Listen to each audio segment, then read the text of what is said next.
Welcome back to the ReaderHouse Author Roundtable. How you doing? I'm Alice Stockton Rossini. By the time Mark Sacco was 10 years old, he was peddling produce off his dad's truck in Hoboken, New Jersey. Just a few years later, he was running his dad's store. A high school dropout with barely any writing experience. Today, he's a published author. Now, the name of your book, Mark, is Owned by the Streets, and even though your writing experience was limited, it seems like you had great instincts from the time you were a kid. I always took passion in, like, whether it was the holidays or whether it was just a regular birthday or like greeting cards. I would pick out, everybody would tell me there's something about what you pick out, the words, and then I would write something next to the card itself. And I used to dabble here and there. I used to make up little stories, but I never really went far with it. And then a few years back, more than a few years back, I was just bored with my life. It was like humdrum. It was like the same old thing. And this is when I was still working for my father. It was just day in and day out. And one day I just went inside one of my bedrooms and I started writing just like thoughts. And it just started coming out more and more. And then before you know it, I turned it into kind of like a little story. And then I just brought these characters into it, and it became like a good storybook. So I put it down, and years went by, and I just kept, procrastinating and putting it off and putting it off and putting it off. And then just recently, a couple of years ago, I was like, you know what, this is it. It was in the wintertime. I had nothing to do. And I just picked it back up again. And I read through it, what I wrote years ago. And I'm like, okay, where do I bring these people? Where do I bring this main character? And it just, I don't know. It just, once I started, it took me about a half hour to sit there and think about it.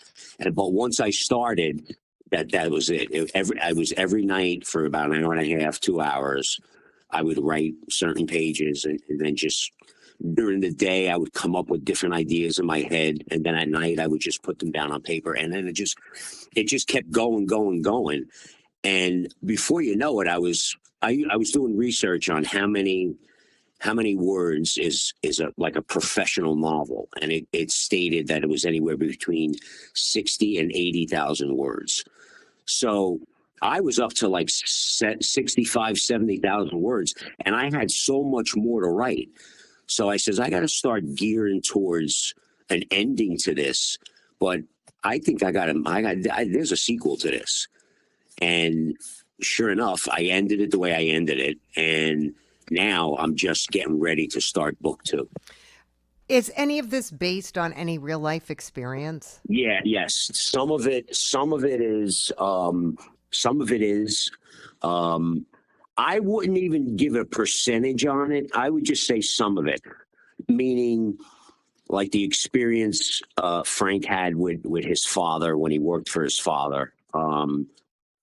I put it where they were in, his father used to have a truck and they used to sell fish off of a truck. I put it in Little Italy, which is kind of like Hoboken. The love that Frank has for his mother is he'll do anything. And I had that with my mother. And I have a younger brother too. But I also have 2 older sisters. So like it's a mixture. I never had a relationship with my uncles the way Frank did with his uncle. Although my father did have 2 brothers, and I was close to them, but not the way I portrayed Frank with his uncle. I never had a true unconditional love for a friend as Frank has for Angelo. My best friend was my father and my brother. So I kind of, it was family. I had friends when I was growing up, but I never had that where a friend would take a bullet for you or jump in front of a bus for you. I never had that. So that's so it's like it's a mixture. And then the rest of it is all fiction. I mean, it's just like a fantasy of a young kid growing up in the 50s where I mean, I'm sure a lot of young guys in the 50s, they wanted to be in the mafia. They wanted to be there. They wanted to have the money. They wanted to have the cars, the girls, the clothes. So that, that kind of like, I put that in there. Okay. What's at the heart of this story? I mean, your character, Frank Giavono, is torn between his family and the pull of the streets. The thing is, he wants to keep he wants to keep his family values. He wants to keep his work ethics. He wants to keep his respect for people. And that all has to do with his regular life. But he also wants to become powerful. He wants to become a person where he doesn't have to stand down. He doesn't have to do the everyday humdrum thing. He wants to be able to buy things for his mother or his brother. He wants to make sure that they're in a good home. So it's like he's back and forth. And now that he went full blown into this, even with the ending of what happened in the end, he's into this now. Now he's actually climbing, like he's climbing a ladder, little by little, and he wants to get to the top, and he wants to do as much as he could, but not in a way where the traditional mafia is. He's not a cold-blooded murderer. He's not, he does things for a reason. He does things with a purpose. He won't just go out for just for the hell of it and, take down some people for some money. He's got to have a reason for it. And his reasoning is, first of all, that it's what he has to do because that he's chosen that life. And second of all, he wants to make a better name for himself and, kind of like secretly take care of his mother and his brother. Wow. Do people know you've written this book? Oh, yeah. I mean, my family knew what I was doing. A lot of friends, I told a lot of friends about it, and everybody bought the book. And there's not, I don't know if you saw the reviews on Amazon, but I mean, it's every review is geared towards the same thing. It's about how life used to be, how close family used to be, the respect for people, just all the old school ways. And I tried not to make it like just a regular mob story where there's violence and there's okay, this one's going to kill this one's got to put a hit on this one. I try to put it where I would say a good half of it is about those values, those old times, those good times, and the way people used to be. And a handshake was a handshake, and the look, you would give somebody the look, and you wouldn't have to say anything. It's just all about the old days. All right, now you got to promote this book, Mark. Any ideas? There's a lot of things that I wanted to, get off the ground, meaning, book clubs and stuff like that. And also local bookstores. I was going to go to Barnes and Noble's, the one in Freehold on Route 9, and I was going to bring in like about 8 or 10 copies, speak to the manager and say, listen, these copies are complimentary. Ask them, can I have a book signing? You have a great personality, Mark. You're probably very engaging. You probably talk to your customers. They love you. Exactly. Yes. You are Mark Sacco, author of Owned by the Streets. Yes. Thanks for talking to me. Thank you so much.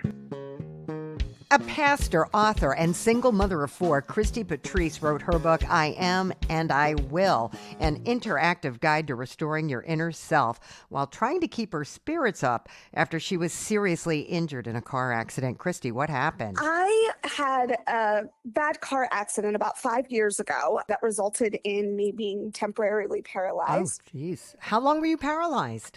It was about a year, but I have what's called cervical spine spinal stenosis. And so surgery was to prevent permanent paralysis. I had to have that surgery twice where they had to fuse parts of my C-spine to continue to have that nerve flowing, so because there was no like flow in the nerves, which was causing the paralysis. Like my bones, anytime I tried to move, the bones were crushing against each other, kind of like breaking down and causing that lack of range of motion until unfortunately there was none. That had to be so painful. It was extremely painful. And I didn't really even know that it was kind of happened in such a gradual state. I was giving birth to my older daughter, and I didn't know it at the time, but that was the first time I had locked up was while I was giving birth to her. I couldn't feel anything from my neck down. And while I was like trying to push, and I just thought it was just like the adrenaline. But then a few weeks later, my trapezius muscles swelled. I couldn't move my head. I couldn't turn. I couldn't feel anything. And so I had to be rushed into emergency surgery. And so, it was just like a very insane time. This was back in like 2016. So, so the book really just came about because I didn't want to dive into like a depression or anything like that. And I was like, okay, how do I not lose the best parts of myself while, going through such a hard time? How do I show my children to be resilient and to stay positive when you're going through something that's so obviously, detrimental and, difficult to walk through. And I'm so used to being like a very like on the go person. So this time kind of just like forced me to be still. And so there was just a lot of lessons that I learned in that time frame. And that's how the book kind of came out. I was just started off as like a self-practice where the I am statements are affirmations that I would state, but the I will statements are challenges that I would use to actually live out the affirmation, not just saying these things, but how do I actually live them out? So, for example, prime example, a lot of something that I had worked through was like noticing that the way that I love others just comes very like noetically to me. But when I would try to do that towards myself, it seemed harder almost to love myself in the same way that I was loving others. So I kind of challenged myself to, do some self-care things like, just taking some extra time for myself and, waking up a little bit earlier, seeing what other things that I could do to kind of just like iron out my day in a way that I could focus on, not putting so much pressure on myself, giving myself grace in certain areas, loving myself a little bit more gently. It's layered out for the 9 fruits of the Spirit. So for those who may not know, the 9 fruits of the Spirit are love, joy, peace, patience, kindness, goodness, faithfulness, gentleness, and self-control. So each section of the book is layered out from all the 9 fruits of the Spirit. So there's like certain affirmations that are focused on love, certain affirmations that are on joy and peace and patience. And it just kind of goes through, and then those challenges kind of mirror whatever that instance or the affirmation is for that section. I kind of urge for readers to have like a journal where you write out the affirmations, you say them out loud in front of the mirror, but then you also kind of pair them with the different challenges. So like sometimes waking up just 30 minutes earlier just to have a cup of coffee in silence before I know that the kids are going to wake up and the day is going to start, or staying up an extra 30 minutes before, like if I don't get a chance to wake up earlier, then maybe staying up a little bit later in the evening and finding that little bit of time. Like I said, I'm a pastor, so a lot of my time, a lot of the way that I spend my self-care and the way that I pour into myself is through like prayer and worship and Bible study. Those are just things that have helped me just as my own, like being my own individual. But, it looks different for everyone. Before my surgery, I was a gymnastics coach and a dance teacher. I, dove into those areas and I kind of set my identity in those sports. So when my body was forced to be still, it was just very, very difficult. I was like, who am I outside of being, at the time I was married. And so I was like, who am I outside of being a wife and a mom? And at this time, I only had 2 kids. I didn't even have all 4. So I was just kind of like, who am I outside of these things? And so just trying to find little, like I said, pockets of time, little areas of my life where I can make time for myself, like if we can scroll on our phones and, be on social media and do all these different things, then we have time to pour into ourselves as well. It's just how are we utilizing that time, maximizing the time that we do have to the best of our ability to be the healthiest versions of ourselves possible. Some of the challenges are very, very intentional, but some of them are more just suggestions of like, this is something that you could do, but as all of us are different and our hobbies vary, like utilize this suggestion in a way that best suits your lifestyle and things of that nature. So that way it's more catered to the reader and what their preference is, or they know themselves and which ways that specific challenge could help them. For example, like in one of them, I say like, just take an extra long bath or spend a few moments in the shower. Just take time to relax your muscles and think about what really makes, like what it really means to inhale peace and to relieve like what's stressing you out at that time. And then the part 2 of that is just like, make sure that you're writing down your affirmations and that you're putting them in your journal, that you're saying them out loud, that you're looking them, in the mirror as you're doing these things, and just being intentional. I talk a lot about how, our words are very, very powerful. The Bible says that death and life are in the power of the tongue. So when we say certain things, we can either speak life into certain areas of our life, or we can speak the opposite and really have negative connotations. So when we say, I'm depressed and I'm sad and all these different things, you're putting an I am, like you're saying that this is what you are. So when we take the opposite of that and we speak the opposite, we're really speaking life into those situations. And then your brain starts to kind of challenge itself and rewire those negative, connotations. So your book is a guide. Anyone, any age can restore their inner peace and their inner self. All right. I would think as a pastor, you have some avenues that are available to you to let people know about your book. Yeah, so mainly I'm talking about it in church spaces at this time. I go around to different churches and I guest preach either on a specific portion of the book. I've done like a women's conference and I've spoken on, a specific like area that the church wants focus on. But then I also do Bible studies and I do services every single week. Some of those things are also pertain to the book, kind of like a sort of like a book club with like a devotional where we, dive into the book and people can ask questions of, digging a little bit deeper into how do I apply this chapter a little bit more into my life. So just kind of organic ways as of right now. But I'm also looking to do a book tour, doing things with Barnes & Noble and my local library and things of that nature, doing book readings and things like that to spread more awareness about the book. And you're going to keep writing. Yes. Yeah. I have a second book that I'm writing right now, actually. Yeah. All right. Full disclosure here. Christi just did this whole interview with a 3-week-old and her 3 kids home from school. You had a snow day, right? So if you can find the time to write this book and do all the other things that you do and find inner peace, I guess so can our listeners. Thanks so much, Christi. Christi Patrice, author of I Am and I Will, an interactive guide to restoring your inner self. Oh, thank you so much for having me. I appreciate it. Oh, and there they are. Thank you.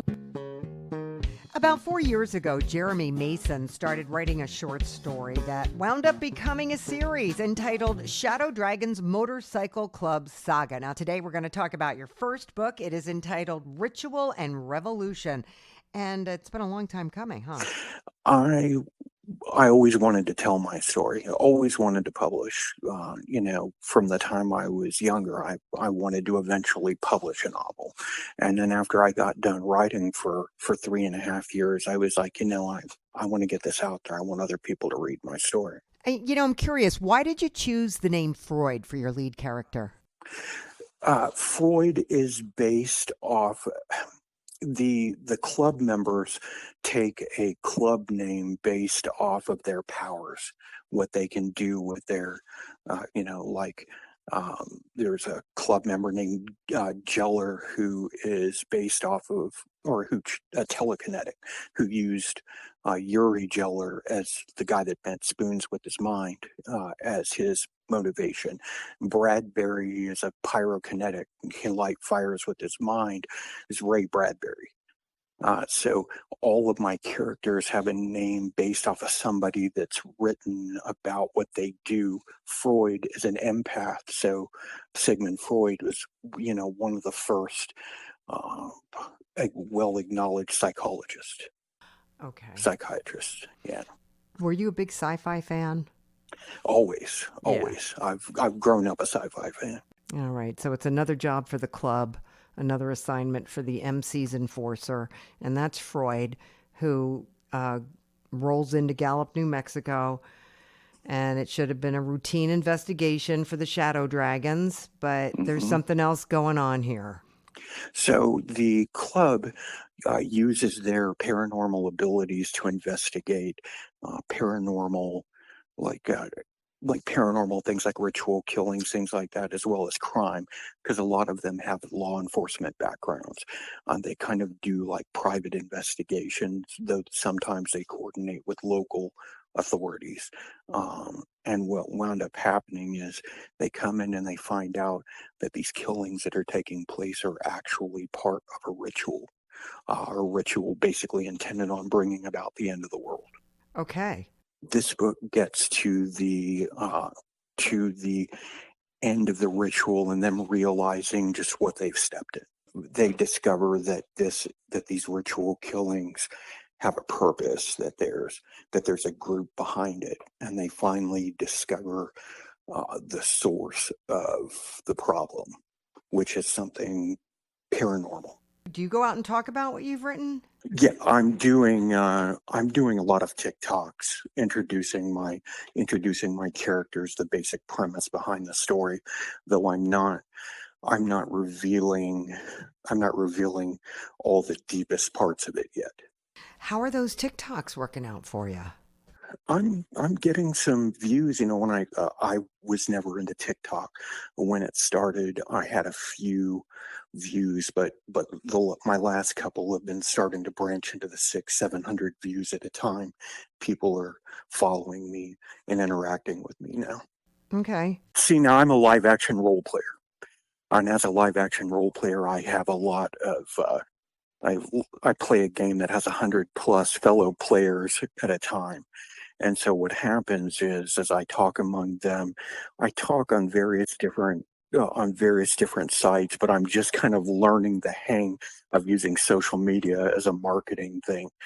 I kind of jumped into this late in the game. So my wife, who's very adept with social media, is the one that's actually advising me on a lot of my social media stuff.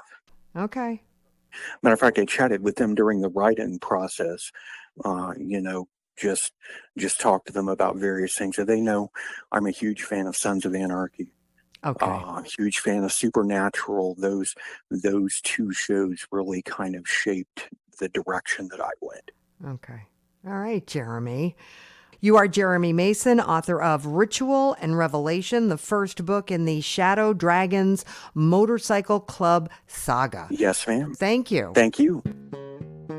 Maravi has always been an artist, and she says sometimes her drawings speak to her. Now, you say it was time to capture what was going on in that creative mind of yours, and you begin with your book entitled Someplace Different. Like right now, I'm retired. I've worked in different things, but I've always done artwork my whole life. And I just finally decided to take this chance and do this, and it's turned out great so far. To get my artwork and actually do a book like this. And I've always been drawing for years, but I just always, didn't do much. I did do some greeting cards for a while, but I kind of knew I wanted to do something more than that, you know what I mean? But I just finally decided to take this chance, and one night I was watching television, I saw the ad for Fulton, and I just thought, I'm going to do this. And you did all the drawings in the book, didn't you? Yeah, I love drawing. I just do colored pencils. I like colored pencils. I have a lot of pencils. Yeah, over the years I've collected a ton, so every color you can think of. So where did you come up with the story? I usually come up with ideas for stories from my drawings. I did a drawing of this little family walking along, and I decided to put a spaceship in the sky. And I just looked at it, and I started thinking about it. I thought, oh, I think they should be like visitors. You know, usually you think of aliens with antennas and all that, but I decided to make this cute little Earth-like family that are visiting Earth. And I thought that would be a cute idea. Where are they from? Oh, someplace different as well. I don't give specifics in the book.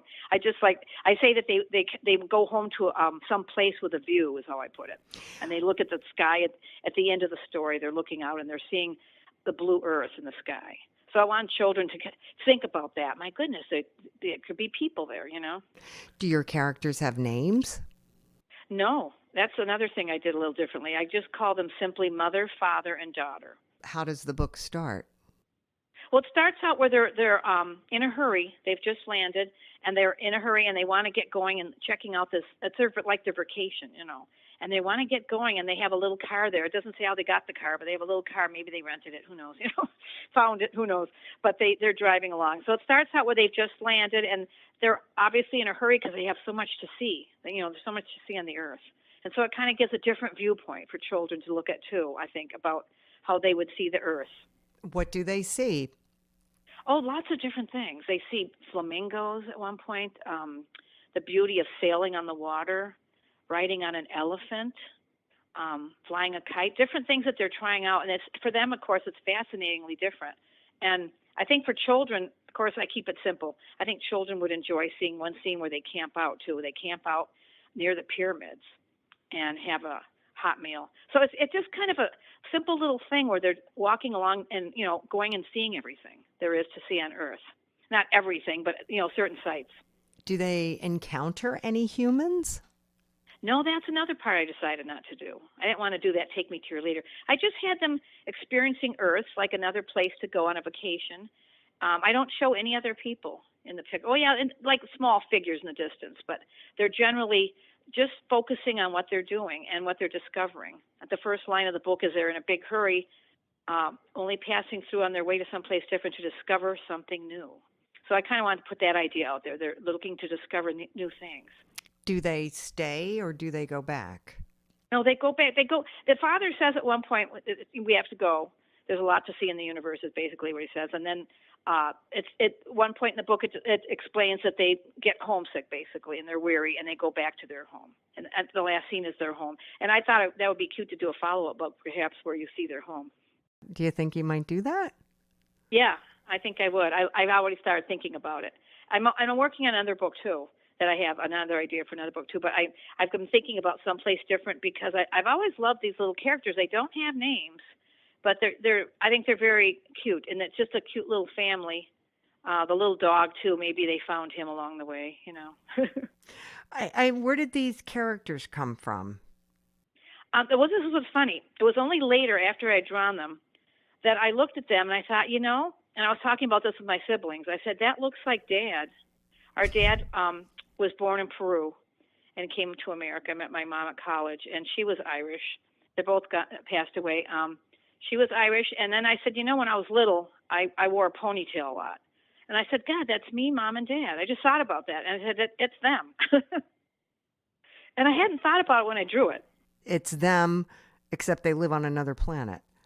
Yeah, well, yeah, this is like an idea of how they look. I wanted to just make a cute little family.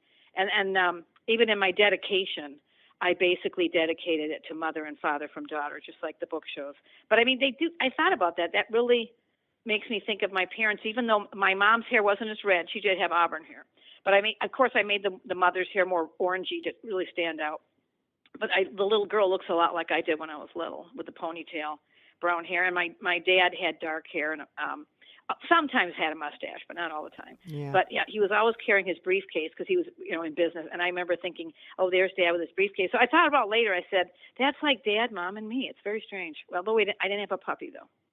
So it sounds like out of nowhere, you've just embarked on this whole new adventure. Yeah, I've always worked that way. Years ago, I did take some art classes, and I remember my instructor said, he noticed I didn't think too much. I just started drawing. I said, yeah, I like to draw.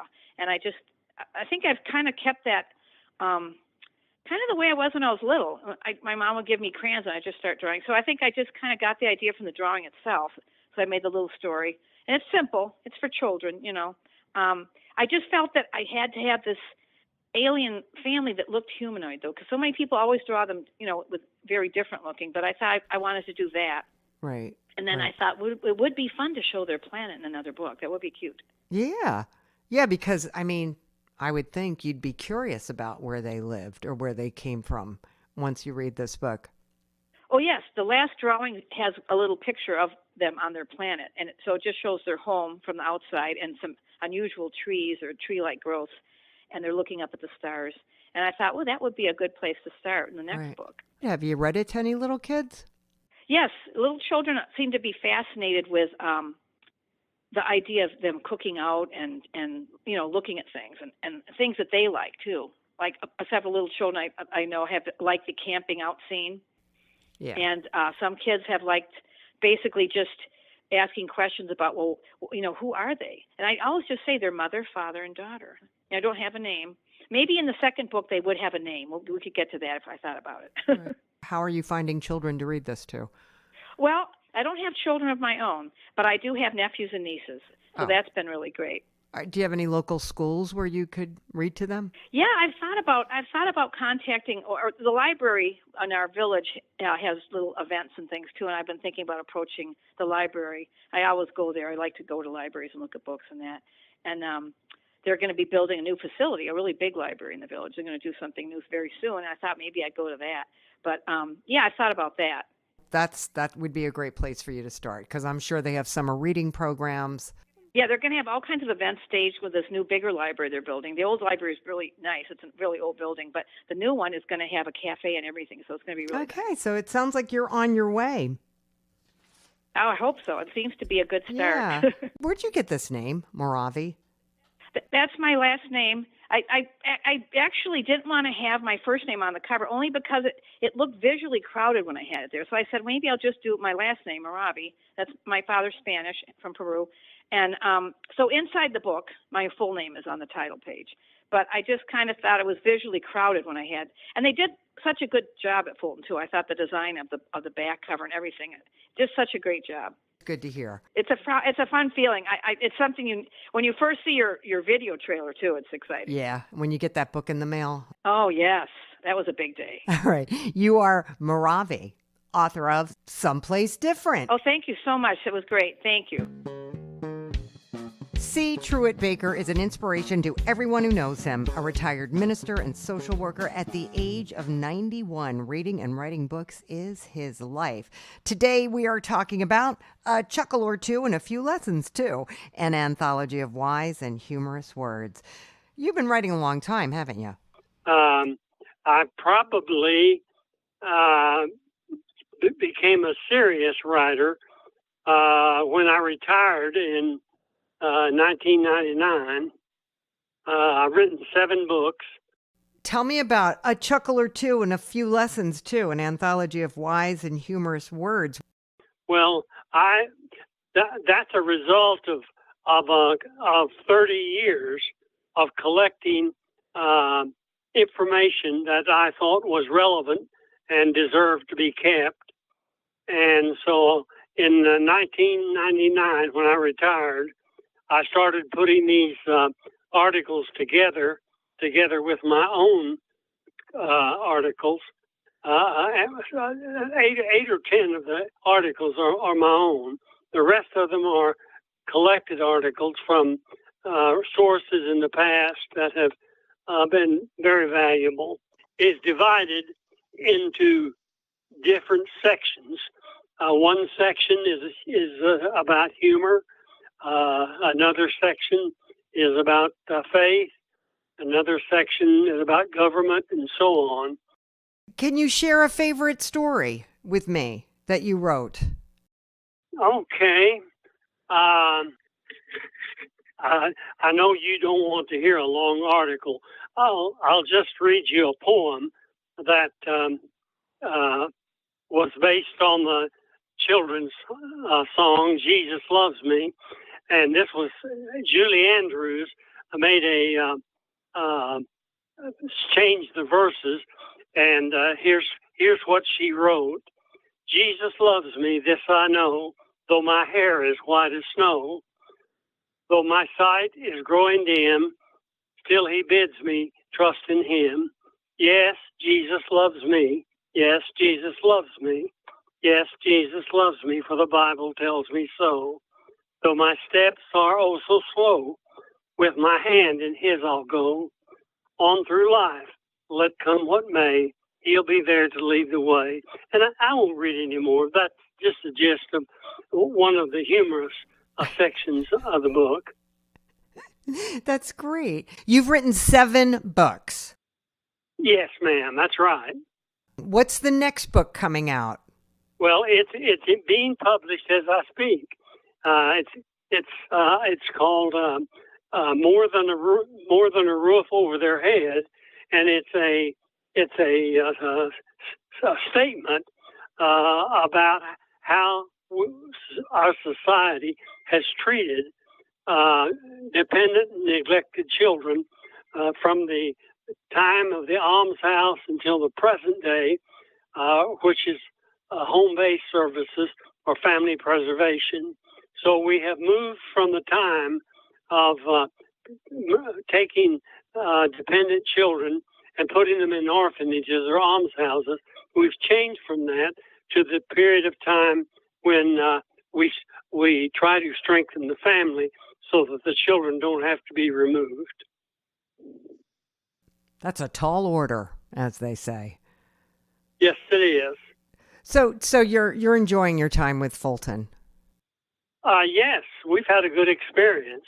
They've been so helpful, and I've just been very pleased with the cooperation that I've had. Great. Well, I hope you're writing for the next 50 years, C. Truett Baker. Well, I don't know about that. I'm not. I have said over and over again, well, this is my last book, but I doubt it. I've got some thoughts going through my head of ideas that might make another book, but I'm just one of my interests is church-state relations, and I've written one of my books is church-state cooperation without domination, and I'm thinking about writing something else in the area of how religion and government can work together without violating their own standards. Okay. Yeah. You are an inspiration. C. Truett Baker, author of A Chuckle or Two and A Few Lessons Too, an anthology of wise and humorous words. Thank you so much for talking to me today. Well, thank you for the call. It's been a pleasure. Okay, same here. The name of our next book is Jesus Christ, the Son of God, was first born Jacob Israel. He is the father of the 12 tribes of Israel. It is written by the Queen of the South. Now, you've published 2 books. This is the first for Page. And, I'm curious, why the pen name Queen of the South? Because it's the Queen of the South is my pen name, but it's also the name God gives in the Bible that the queen will rise up and will hear the words of Solomon, and she will, when she hear the words of Solomon, basically she will end up preaching the words of Solomon. So in this book particularly, and in my other book, I talk about Solomon. I use the words of Solomon in this book to prove that I am the Queen of the South, to be over the land of Judah and to be over the rest of the land of the world as the queen. All right. Tell me about your inspiration. Well, I knew that I had these things that I feel like that was, I guess you would say, downloaded into me or something. It's just stuff that I just knew. And so I just went about to using the Bible to check them things out. and it's inspired me to put these two particular books, the two books that I have put out, and it inspired me to do those particular two books. What do you mean downloaded into you? Like you felt like downloaded, meaning it didn't come like some people say like God told me, or the idea came from somewhere, or it's just things that I just knew. It was already it just came to me. I don't know how to explain it other than that. It just was there within me. And so you checked out these things that you were feeling in the Bible. So basically, it's not a specific thing that occurred to make me know what I want to write about or what I have written about, but it's just that somehow it just was. I just can't explain it in no way than like given to me, or it wasn't shown to me or anything like that. It was just in me. I don't know how to explain it.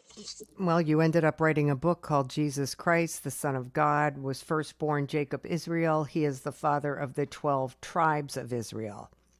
Right. So yeah, that information it never was told to me. I don't know how to explain it, but that it just either just came back to my memory, or it was just downloaded to me or something. It just came back to my memory or downloaded. Are there things in your book that are different from what's in the Bible? No, that's where I got the information. Before, when I wrote the book, after those things was already inside my mind, then I went to the Bible and I confirmed them things through the Bible. They was confirmed to me through the Bible as I read, after I read the Bible. So how does this is the same story that's in the Bible? No, it's not. It don't tell you straight out like that. It doesn't explain it to you like that. You have to use keywords to put it together in order to come up with that being actual or factual. Everything that I said, I proved it through using the King James Version Bible. Okay. What is it that you're trying to do with this book? Okay, what I'm trying to do with this book is basically the title by itself. The children of Israel they don't know that Jesus was once their father, right? So that's mainly the title. Jesus Christ, the Son of God, was firstborn Jacob/Israel. So he was that's how he's their father. And then he later come as the son of God, as Jesus Christ, and he dies for his people. So when he come as Jesus Christ and dies as his own people put him to death. And he dies that's what he was born to do, to come and die for his people. So but they didn't know that they was his father. And so that's what this book is basically about, Jesus being their father. That's why the title is what it is. What's your purpose with this book? What do you want to see happen? I would like to see that it get taken. The whole world get to read this book, because not only did Jesus birth. Not only did he give birth to the Jews, he also gave birth to the Christians. So, he gave birth to the Jews as Jacob, but when he came as Jesus, he gave birth to the Christians, that they came out of his loins as well. So, any ideas on how to let the world know about this book? Gotten in groups together and stuff like that, but I have a lot of siblings that I'm gonna eventually get together and and put the book out with them and explain it to them in a certain kind of way, why I would like them to read the book.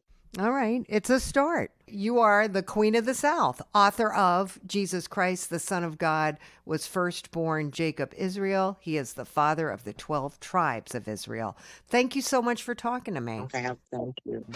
We hope you enjoyed this edition of the Reader House Author Roundtable, where authors from all walks of life come together to discuss the trials, tribulations, and triumphs of publishing their books. I'm Alice Stockton Rossini. We hope to see you back here every Saturday night at 8 o'clock, or listen to our podcast anytime on Spotify, Apple Podcasts, Stitcher, TuneIn, and PodServe, just to name a few. The Author Roundtable is sponsored by ReaderHouse Online Bookstore, where independent new authors come first.